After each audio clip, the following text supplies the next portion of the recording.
Hello, and welcome to Around the Political World with John Rothman. I am your host, John Rothman.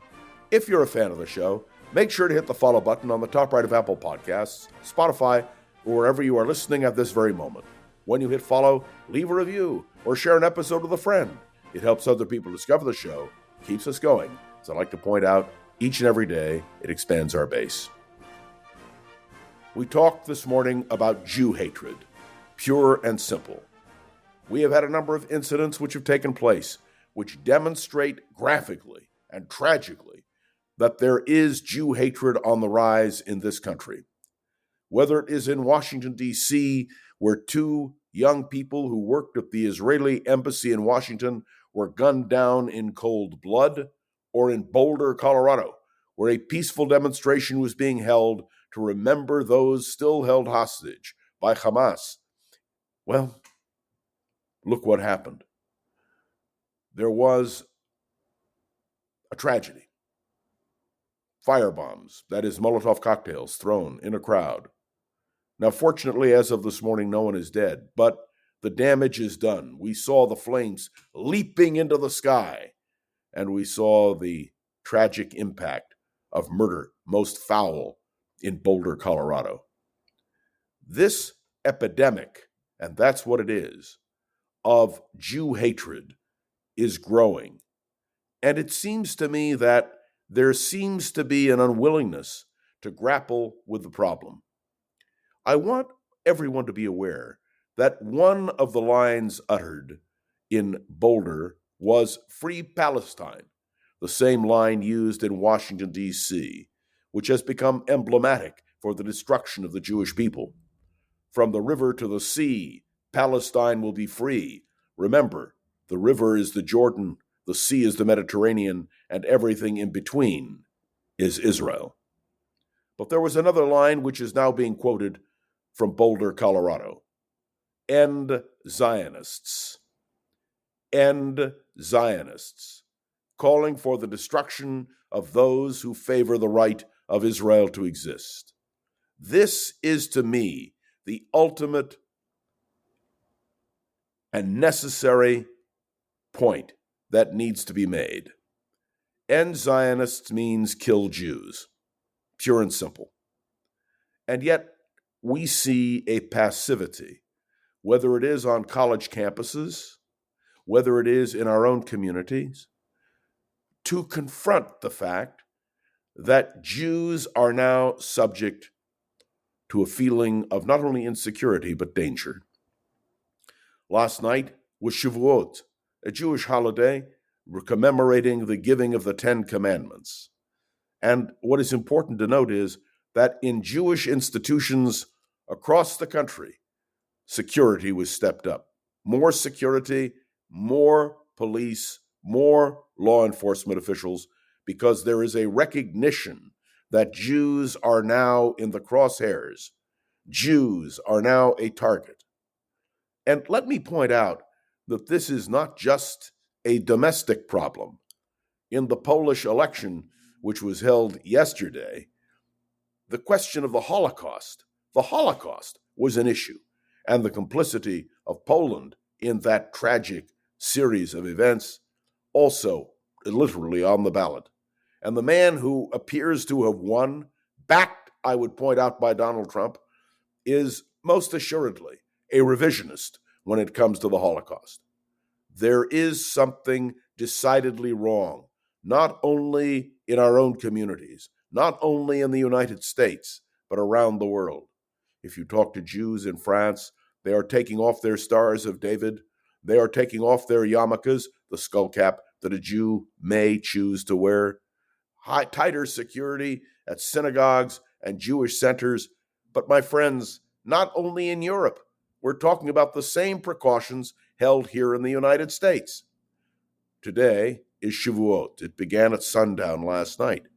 If you drive by a synagogue, any synagogue, or a Jewish community center, any Jewish community center, you will see a stepped-up police presence.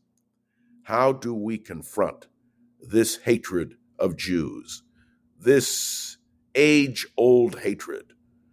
And it appears, and I hate to say it, and I've said it before in podcasts, This hatred is sacred. It comes from people who are determined to destroy Israel and people who are determined to destroy Jews. And it's not a left-wing issue or a right-wing issue. It is an issue that affects all of us. And the perpetrators can be left-wing or right-wing.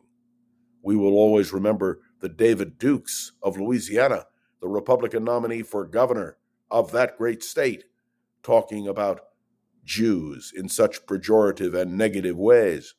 And we know most assuredly that when we attend events, sometimes on college campuses, that the cry, "Death to the Jews," can be heard and is heard. Now, let me make my position crystal clear. This is a law enforcement issue. Terrorism striking in the United States cannot be tolerated. But it means, my friends, that what we have to do is be more aware of the fact that Jews feel under siege. We will talk in the next few weeks extensively about ethnic studies on college campuses and how Jews, again, here in the United States, are feeling under siege. I attended a meeting yesterday where this was a major topic of discussion. And if you take a look at your local newspapers and you Google the question, you will see that Jews, again, are feeling under siege. This is the United States of America. This is not expected here. But as I said a moment ago, hatred appears to be sacred. Let's call this kind of Jew hatred out for what it is. And by the way, let's be very clear. When the call goes up to end Zionists, let's be clear. Zionism is the national liberation movement of the Jewish people. Zionism created the Jewish state. That movement, supported by Jews and non-Jews, achieved a magnificent moment in world history because we learned in 1940s and culminating in 1948 that when Jews do not have the ability to control their own fate, they are murdered. Well, let's be clear, in the United States, we have the ability to support the right of Israel to exist. We have the ability to make clear that Jews are safe in our country. We have the ability to say to law enforcement, make sure that Jews are safe. And as for the insecurity now being felt by Jews, not only in the United States, but across the world has an obligation to stand up and be clear. Jews have as much right to self-determination as any other people. Jews in this country and abroad have the right to feel safe in the aftermath of the Holocaust, in the aftermath of the struggle to save Jews in the Soviet Union. What we are witnessing now in Poland, where again a battle is taking place over right and wrong, we must stand clearly on the side of right. This is not a partisan issue. Democrats and Republicans agree that Jew hatred is wrong. And I might add, and I think it is very important to point out, that American support for Israel must be steadfast and firm. We are both democracies. We are both committed to equal rights. Understand, and I want to say this clearly so there is no ambiguity, Israel is under siege. It is the only nation in the world where the ability to call for Israel's destruction is accepted. And for those who say, but look what Israel is doing in Gaza, my answer is, never forget what Hamas and the Palestinian movement did to Jews in Israel. Never again will Jews lie down and take it.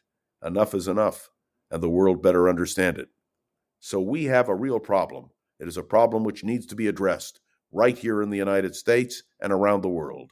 The rights of Jews must be protected. The right of Israel to exist as a free, independent nation must be protected. And any intolerance saying, destroy Israel from the river to the sea, Palestine will be free, end Zionists, any statement like that must be viewed in the prism of what it is. It's hatred of Jews, and we must do all that we can to resist it. Thanks for tuning in to another episode of Around the Political World with John Rothman. I am John Rothman. Make sure to follow along and let me know your thoughts on the show by leaving a review on Apple Podcasts and sharing an episode with a friend or colleague so we can continue to grow and expand. which, of course, is our goal. You can interact with me on Facebook, on LinkedIn, or by email directly, and some of you even have the audacity to call me. Please do. And now, my special appreciation to Gogo Zoger, the wonderful producer of this program. Each day, Gogo makes sure we're up and running, and Gogo, for that, I am very grateful. This is John Rothman. I will be back tomorrow, I hope, with better news, right here on Around the Political World with John Rothman. See you then.